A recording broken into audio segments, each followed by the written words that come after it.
When leaders prioritize their needs, it always leads to neglect of the vision. I want you to write this down. Whenever a leader begins to prioritize their personal needs, they are thinking about themselves, they are thinking about their family, they are thinking about how to take care of them. What happens is that you are definitely going to take your eyes off the vision. And once you take your eyes off the vision begins to suffer. So that is why the vision must always be your priority. Whenever you are winning, your vision will always be your priority.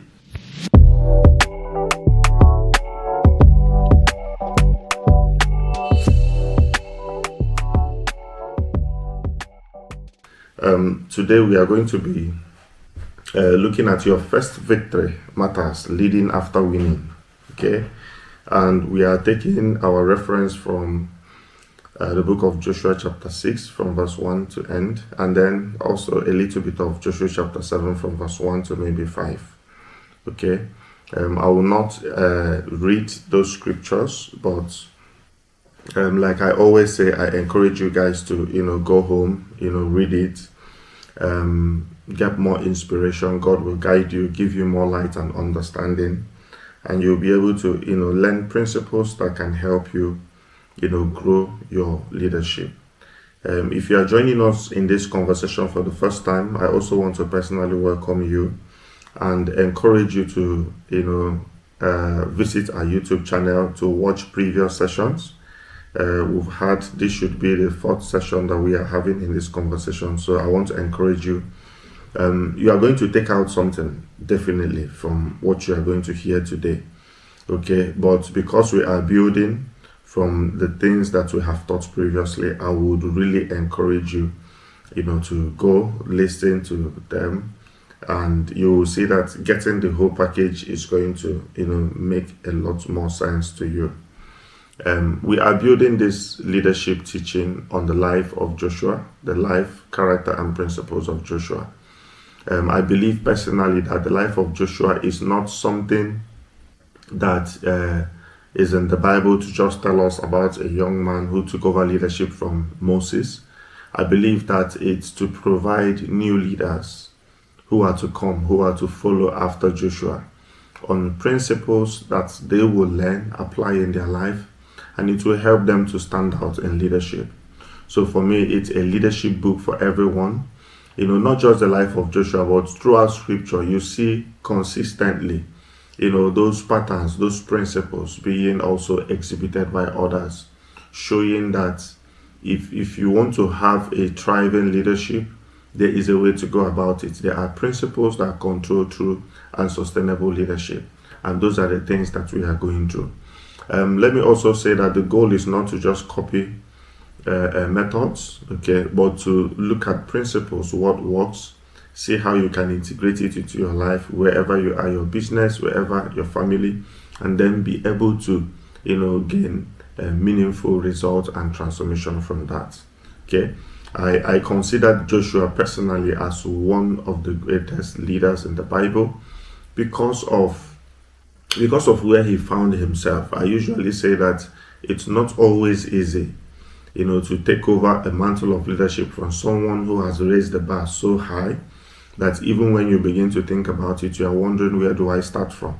Okay, and many of us in this meeting, many of us are young, many of us are starting out. Whether you are growing a business, you are starting a career, whatever you are doing that you are starting to do right now, there is need for you to, be courageous. Yes, people have done better than you. People are doing better than you currently. A lot is happening in our environment that can make somebody's heart to become cold. Okay, but every success that you see someone achieve is reproducible if you can learn the principles that made them stand out and then build your life according to those principles. So today I'm going to dive deep into our next conversation, which is your first victory matters.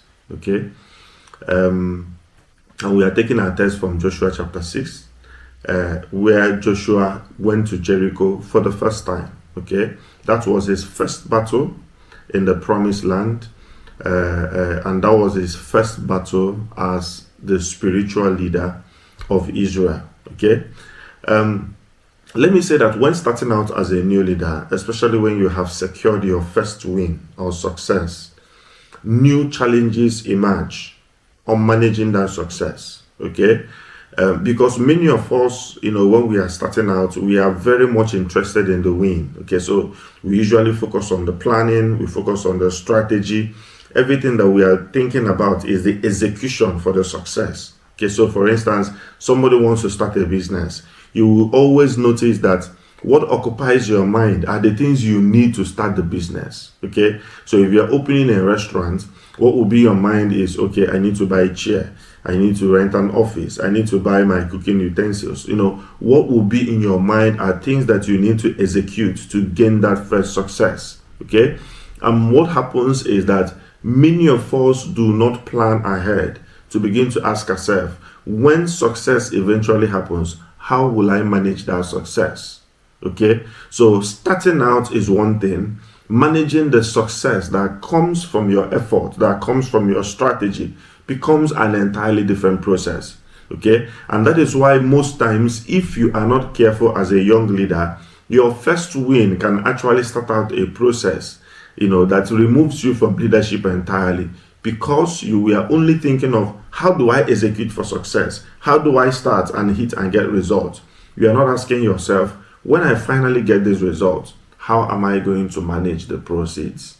Okay, and that is what this conversation is about. Okay, so Joshua delivered on the instructions. God gave him instructions. He spied the land. Okay, Jericho was too difficult for them to conquer. God gave him a strategy. Okay, we validate what we shared last week, last 2 weeks, that not just having a strategy, but you also have to surrender, to the plan, the program, the insights of God. So Joshua had a strategy, but when he set out to go to Jericho, God also gave him a strategy. He said, move around the city for 7 days, and on the 7 days, the wall is going to crumble, and then you are going to go in, and then you are going to conquer the land. So God showed him the way of success. He did it, and he was successful. Okay, except in one area. And what was that area? The Bible made us to understand that one of his leaders, named Achan, took part of the spoil for keep.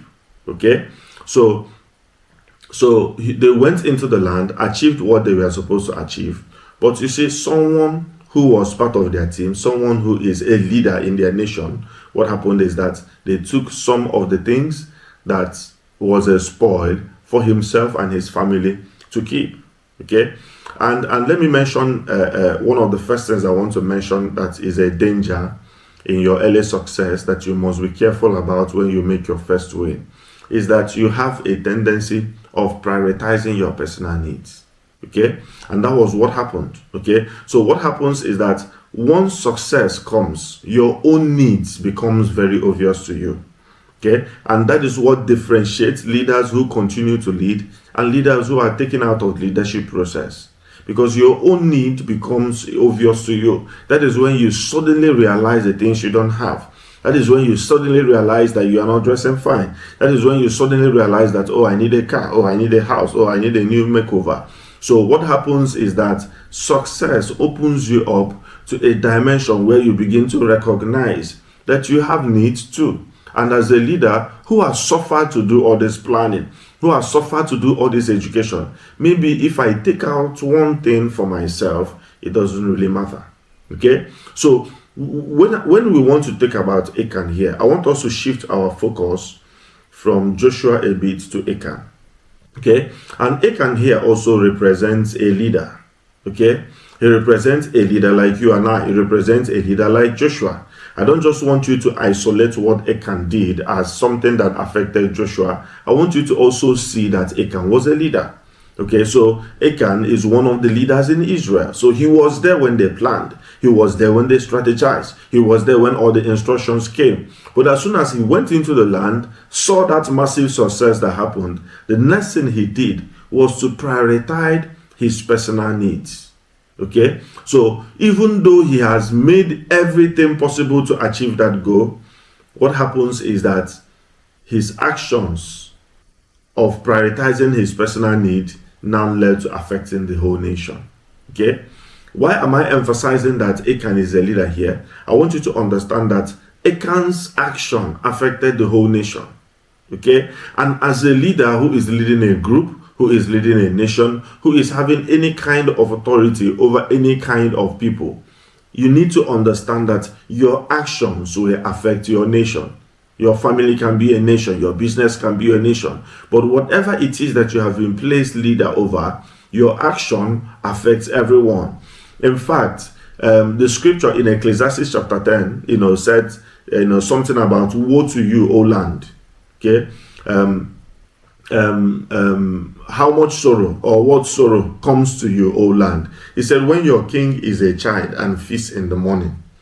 Okay, so what it means is that you have a leader who pursues early success. You have a leader who pursues personal needs. How do I satisfy personal needs above the organizational task, above the organizational goal that has been set before him? And even in that same scripture, he said, you are also happy as a land. When you have a leader who eats at a proper time. And the Bible said that, Bible tried to define what that proper time is. He said that he eats not just even because he wants to show off wealth, or he wants to show, oh, we have arrived and we have made it. No, he is eating because he needs strength to enable him continue the work that he is doing. That means that the focus is not his needs. The only reason he even looks at his needs is to have strength enough to continue with the vision. Okay, which is very, very, very key. Okay, so what happens is that it leads a society, it leads an organization to a big dysfunction. If you look at what is happening in African society today, it is because we have leaders who eat in the morning. Okay, you execute your first success. The next thing that you are thinking is, how do I take care of myself? How do I take care of my needs? Sometimes you see people, they start a business, they hit their first contract. The thing they are thinking in their mind is, oh, this is the time I need to take care of myself. I remember our early days when I started my first business. I was still in the university. We had one of our friends there. All of us respected him. Okay, the guy also started his business. Amongst us, he was the richest. He was the most influential. All of us were looking up to him. Okay, the first thing he did is that he went and bought a car, hired a driver. He would just say, he's a young person like us. He hired a driver. He said, he doesn't like driving himself, and when a driver is driving him, he feels relaxed and he can use the time for, there were justifications. Of course, he was not wrong. Okay, but you see, that early success was actually a time for him to prioritize for vision, not necessarily asking himself, what are the things I need? Okay, up till today, he has not really recovered from that action.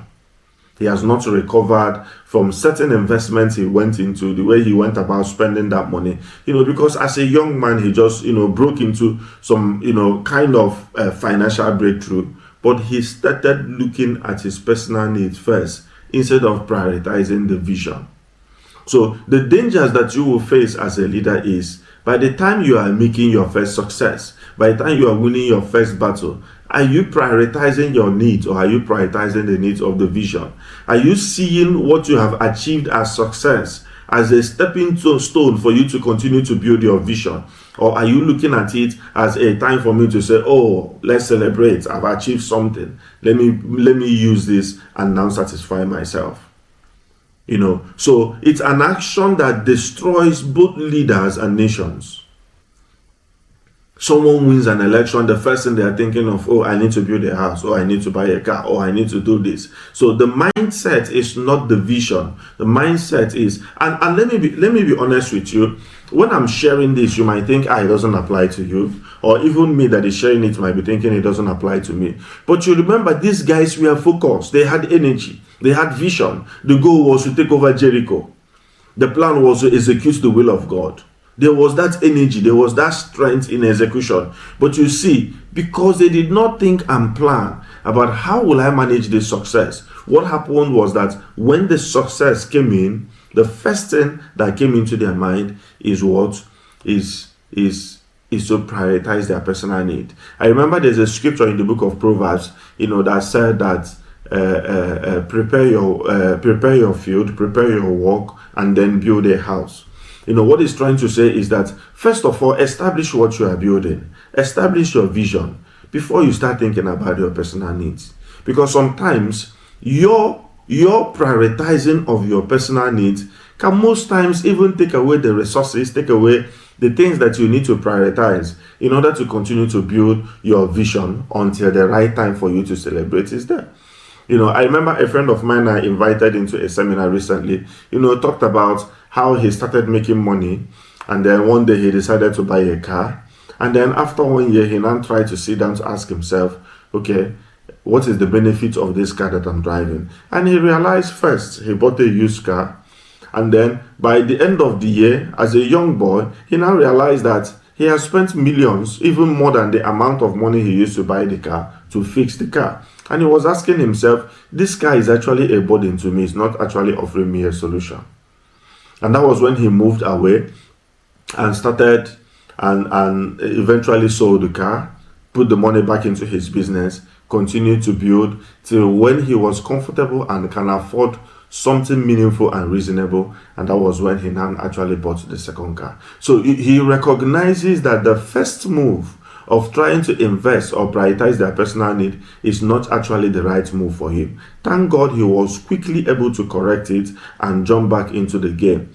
Most people find it hard to jump back after they have blown away the proceeds of their first success.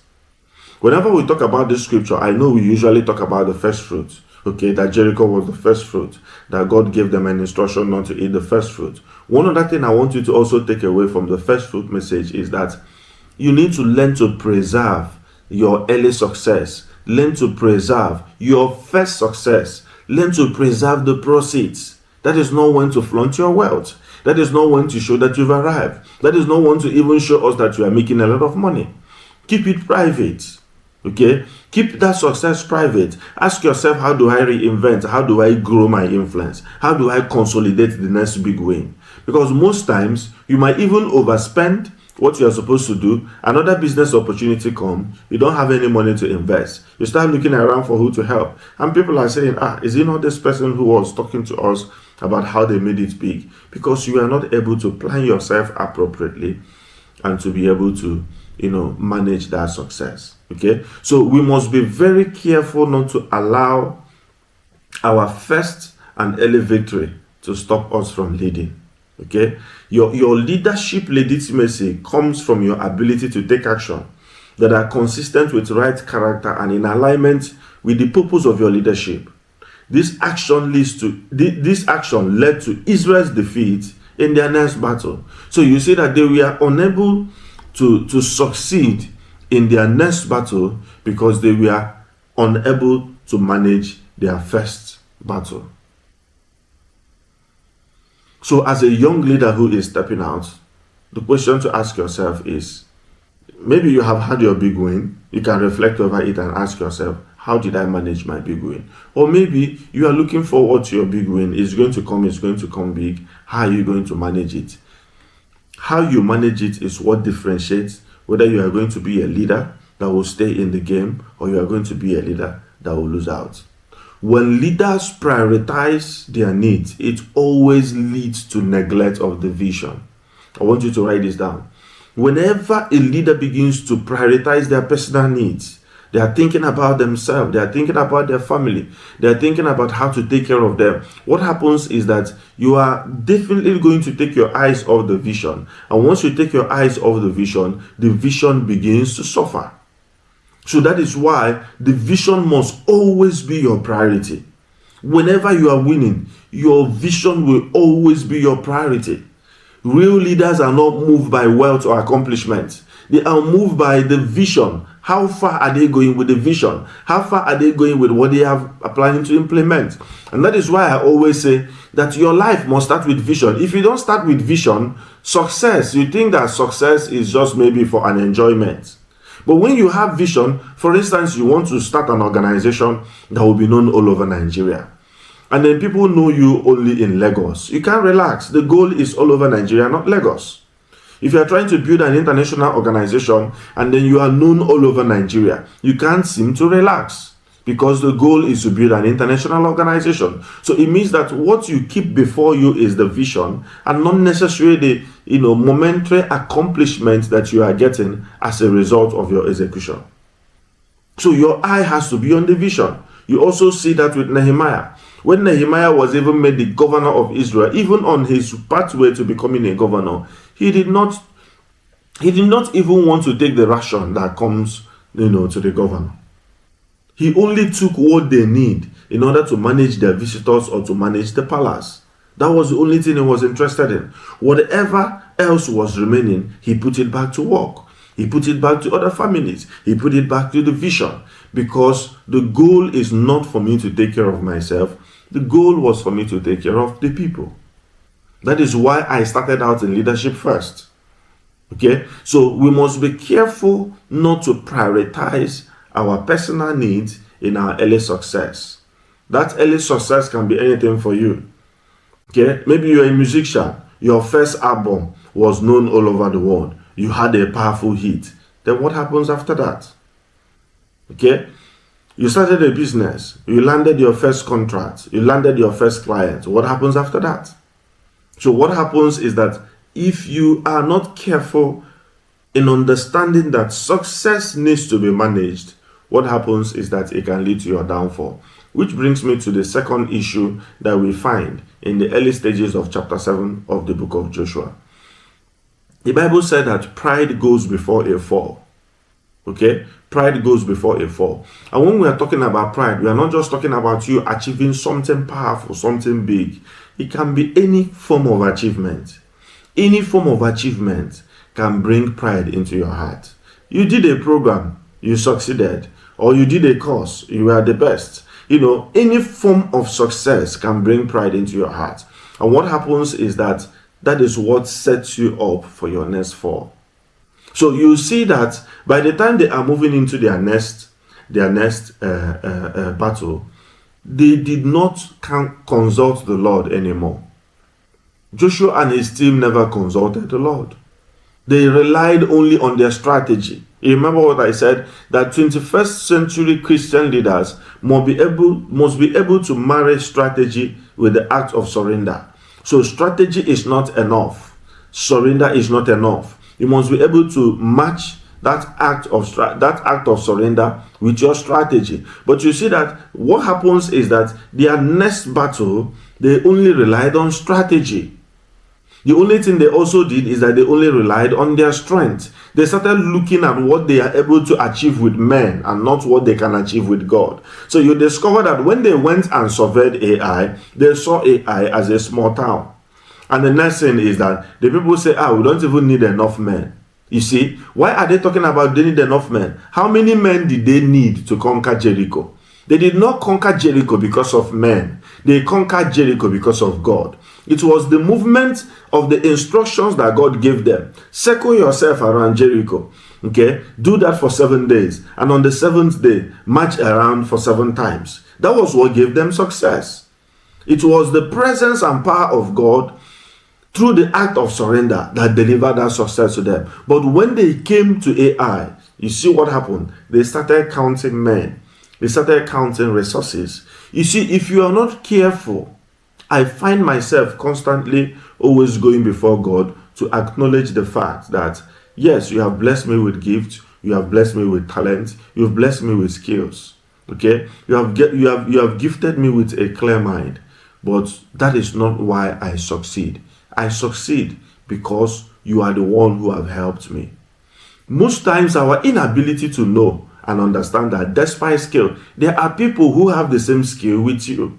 There are people who even have much better skills than you, but they are not necessarily doing better than you. Because it's not just all about skill. It's not just all about strength. Am I saying that you shouldn't have strength? No, you must have strength. If you listen to me all the time, one thing you must know is that I believe in balance. There is no form of extremity in my conversations. Okay? You pray as if everything depends on your prayer. Then you compete as if without you, nobody else can get the job done. Those two things must be in place. You must learn everything you need to learn about your job, but you must depend as much as you can on God. Those two things must be put in place for you to excel as a leader. So you see, in their second stage, pride setting. Pride setting. So it's now all about strategy. It's now all about data.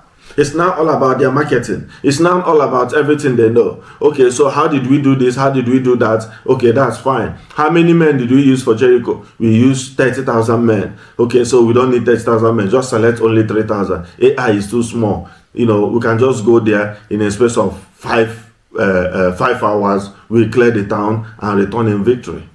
So they started counting men instead of relying on God. And they started focusing on their strategy instead of recognizing that strategy must be accompanied with an act of surrender. Scripture says pride goes before a fall and haughtiness before a fall. So, and it applies to any kind of accomplishment. It can be in your school, it can be in your business, you know, it can be in your office. Sometimes you find people, they receive some form of promotion in the office. You know, it changes. They start thinking it's all about them. Okay, meanwhile, when they were talking about promotion, people nominated you. Let this person be promoted. Yes, they nominated you because you are skillful. They nominated you because you are good. They nominated you because you knew the job. But it was not just all that controlled why you are nominated. You are nominated also because people recognize those skills, praised those skills, and insisted that that skill must be rewarded. So it's not just all about what you are accomplishing. There are other factors that plays a role to you becoming successful. Sometimes it can happen in a team. A leader succeeds. The organization is doing well. And all of a sudden, the leader feels that, this organization is succeeding because of me. It's because I did this. It's because I know this person. It's because I'm able to put this in place. It's because I have influence. It's because people know me. And then people will begin to say, oh, wow. Is that why? Okay. And then they begin to bow. And what happens is that it brings down everything that you have accomplished simply because you lack the knowledge and proper understanding of managing success. So they depended on themselves. So in a nutshell, how do you prepare yourself to manage success as a leader? I'm going to summarize with that. How do you prepare yourself? The first one, remember why you started. When God called Joshua, he said, Moses, my servant, is dead. Today I want to anoint you as a leader over my people. The instructions are clear. He said, you are going to lead them, cross them over this Jordan to the land that I'm giving them. Not the land I'm giving you, Joshua. He said, the land I'm giving them. Okay. He started mentioning the land, or the land of the Negev, this one. He mentioned everything and said, this is what I want you to accomplish. He said, don't even worry about it. I'm going to be with you just the way I was with Moses. Okay, be strong, be courageous. Don't let anything bother you. Deliver the dream, deliver the vision. Most times, when people are starting out businesses, you ask them their vision. They will tell you, I want to do this, I want to accomplish this. This thing is not there, this thing is not there. Once they hit their first success, what happens is that the vision disappears. What makes your vision disappear? That is what I want to help you identify. Your vision begins to disappear when you take your eyes off your vision to your personal needs. The moment your eye moves from your vision to your personal needs, then your vision begins to reduce in influence. You are no longer giving it time. You're no longer giving it creativity. You are no longer prioritizing it. You see people sometimes, they hit that powerful success. They used to go to work in the morning, very early, 8 a.m. They are in their office. When the success starts coming, they wake up by 10, they stroll to the office by 2 p.m. and they leave by 4 p.m. They go for games or to sit out with their friends. And what happens is that they do it like that. Over 6 months, over 1 year, they discover there was no success. And then they will be thinking, oh, had I known, I wouldn't have followed this path. But now that you are listening to me, you can prepare yourself for that. Always keep your vision before your eyes. Especially from Africa, forget all these people who go online. They are flaunting money, they are flaunting wealth, they are showing off. Let me even tell you, one of the ways you identify the occult is that they flaunt wealth. That's one of the ways you identify the occult. And the reason, not everybody that flaunts wealth is involved in the occult. Okay? But everybody that is in the occult flaunts wealth. Why? I must explain to you why. because that is an advertisement. That is a strategy. Okay, because you also have to bring in people. You have to bring in numbers. Satan is interested in winning souls. So when they flaunt wealth, you are going to come close to them. Please, how are you doing this? How are you doing? I'm struggling in my business. And then they will tell you how they are doing it. They get you involved. Okay? So that is why you always see them. But real wealth is not about showing your possession. Your wealth is about showing the vision that you have been able to accomplish with that wealth. Let me show you the difference. When you listen to wealthy people, influential people who are wealthy, especially outside Nigeria, you will see that their conversation is about the next big thing. Okay? Elon Musk is the wealthiest man, okay, in America. I think the richest man in the whole world. But you see, he's talking about vision. Anytime you listen to him, he's telling you about AI. He's talking about remodeling the new hotel. You know, he wants to go into hotel chain businesses. He's talking about new car. He's talking about robots. He's talking about, putting life in Mars. You see, it's always vision. If I ask you now, for instance, what's Elon Musk's favorite t-shirt, you might not know. If I ask you what kind of house does he live in, you might not know. If I ask you what kind of car does he drive, you might not even know. Okay, but you can mention key people in Nigeria who are after flaunting wealth, and you can almost tell me the kind of car they are driving, what their house looks like. You even see them online. They will bring people to their house. They are moving around, showing rooms, showing I have this, I have that. It's just an advertisement, because the occult entices you. That is how Satan is. Satan is an enticer. How does he entice you? He shows you things. He entices you so that you can come, and then you also enter bondage yourself. And then you are recruited to go out to also recruit others. So it's not about your possession. It's not about what you are able to do for yourself. It's what you are about to do for others. That was the lesson that Achan missed. Achan thought he is securing wealth for himself and his family. That was why he went into his tent and hid it under the ground. He thought he was building something for himself. The goal of vision is not for you to build something for yourself. It's not for you to be the most influential person in Nigeria. No, the goal of vision when you are starting out is always about the people. It's about God, who is giving you a divine mandate to accomplish something. And then it's about the people, who you are going to serve, who you are going to make things happen for them. So, when you are hitting your early success, you make it big. Okay, you are given a contract, you just made your first 100 million naira. The first thing you have to think about is not to buy a land or to buy a house. It's to remind yourself that this is my first success and I need to preserve it. It needs to be holy. I need to keep it and ask myself, how do I strategize for the next success? Usually people eat that money, eat that success, even abuse the relationship that helped them to have that success. And then when the next battle comes, they suffer great defeat because they did not manage the first success. Second thing I want to mention is stay humble. Stay humble. Stay humble and stay teachable. Okay? It's not just strategy that got you this.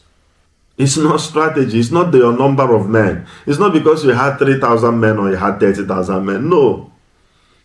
Are we saying that those things don't count? Yes, they do count. You need strong men to take a strong city, but it's not enough. That is what we are trying to say.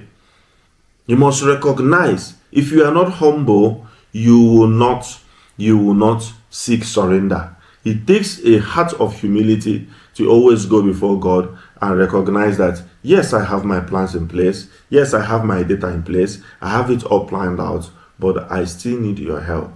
I still need your direction. I still need your alignment in my life. Stay humble. Stay humble with your team. You achieve that success with people. You achieve that success with other individuals. Stay humble. Let everyone know that this is not about me. It's about the people. Joshua was not made a king because of anything special. Joshua was made a king because of the people. The reason why you are a leader is because of others. If there are no people, then there is no basis for leadership. The reason why you have influence, the reason why you can teach, The reason why you can see things the way others are not seeing it. The reason why you understand the principles of making money so easy. Sometimes you wonder why people are poor. It's not because God wants you to be so rich so that everybody will look at you and celebrate, oh, what a rich guy, what a rich lady. No. The reason for that is that God empowered you for success so that through you, He can empower others. Therefore, you must always have a humble heart and understand that the goal is to enrich others, is to divide the land for the Israelites, not for you to get things for yourself. Okay? The next thing I want to also mention is that as a leader, you must learn to sacrifice your personal needs. You must learn to sacrifice your personal needs. We live in an environment in Africa where once you have some form of success, everybody will remind you, you need to buy a house. You need to buy a car. You need to do this one. Everything is surrounded around your personal needs. But sometimes, especially when you are starting out, learn to sacrifice those personal needs. Learn to ignore it. There will be a time to address those things. There will be a time for you to eat. Food will come. But that is not the focus now. The focus now is to get this vision off the ground, get it going, and get it started. Let it work. The time to eat will come. Everything is not food. Jericho is not food for you. Jericho is something that you secure and you use it as a foundation for whatever dream that God is building for you. The concept of first fruit that is not taught, okay, because of the way we spiritualize, first fruit, is that we forget that the first fruit must be your foundation. It's not where you eat from. Yes, we say it's set apart for God. But also, the new understanding I want you to have about first fruit is that first fruit is not your food to eat. Real leaders don't eat in the morning. It's still the early morning of your vision. You are just starting. You got the first contract of 20 million naira, or you got your first client, or you got your first breakthrough job. It's your foundation. Yeah, you got a job. Nobody says you must buy a car now. Nobody says you must change your apartment. Okay, so you are living in one room. You have lived in one room for the past 5 years. Okay, you now got a job. Oh, your level has changed. That's how you move from one room and rented a duplex. It's not necessary. That is not the right time for that. Build your base, build your foundation, strengthen your cords, increase your stake. Let your foundation go deep down into the ground. Then later you can build a house. Okay, so learn to sacrifice your personal needs. If there's a moment to save, it's when you begin to experience your early success. If there's a time to recognize others, is when you begin to get your first success.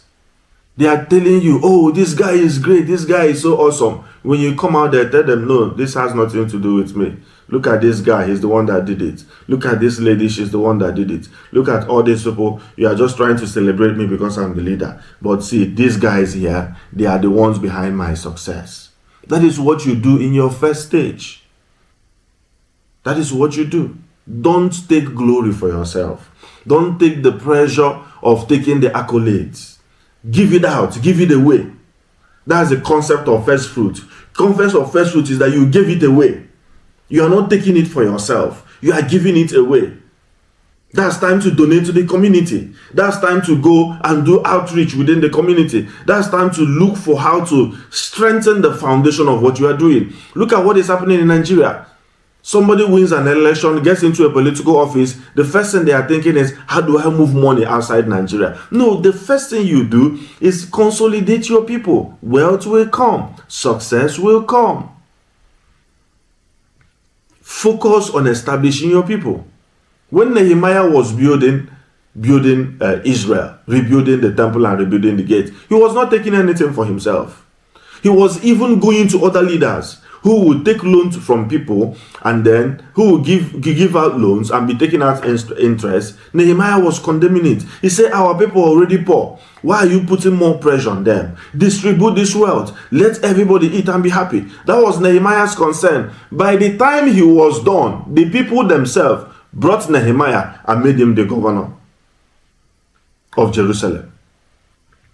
Was he planning to be a governor? No. Was he interested in being a governor? No. But he was being faithful in his first win. So by the time he achieved his first win, he made it about people. He made it about others. He prioritized the vision over his personal needs. He stayed humble. What happened was that at the end of the day, the people even decided to give him more. That's why I said more will always come. Build gradually. And the last thing I want to mention is that have zero tolerance for bad behavior. And when I'm talking about zero tolerance for bad behavior, I'm talking about you, the leader. I'm talking about you, the leader. If Achan had zero tolerance on his bad behavior, maybe what happened wouldn't have happened. Okay? And then also, what about your team? Joshua took a decisive action. When you read what happened after they went to AI, next week we are going to expand it, a little bit more. When he saw what happened in AI, he went in straight and took a decisive action. They brought Achan out, his family, everything he owned was burnt and buried underground. That is why when you see nations that prioritize justice, you see, a justice system is working. You go to China, you go to Singapore, you go to Western countries where the justice system works. There is growth. You have a team and you have people in your team who are not prioritizing the vision, who are not putting the vision first, who are not humble, who are not sacrificing their personal needs, and you see those people and you recognize them, you can't leave them in the team. They are going to corrupt everybody and it's going to bring the vision down. You can't leave them in the team. That means you must have zero tolerance for bad behavior. You must have zero tolerance for people who don't understand that this is not the time to eat, and then you don't put your personal pride above the needs of the organization. You don't put your personal pride above the vision that you are pursuing. When you find people like that, you get rid of them. It has nothing to do with sentiments. It has nothing to do whether they are close to you or not. You have to be strict on getting the right people into your ship if you want to sail far in destiny. Okay, so remember, your first victory matters. And there is need for you to know how to manage your success even after you have achieved it. Okay, so thank you very much for joining us for today's conversation. I believe you learned something. I believe you got something out of it. Thank you, and I'll see you guys next week.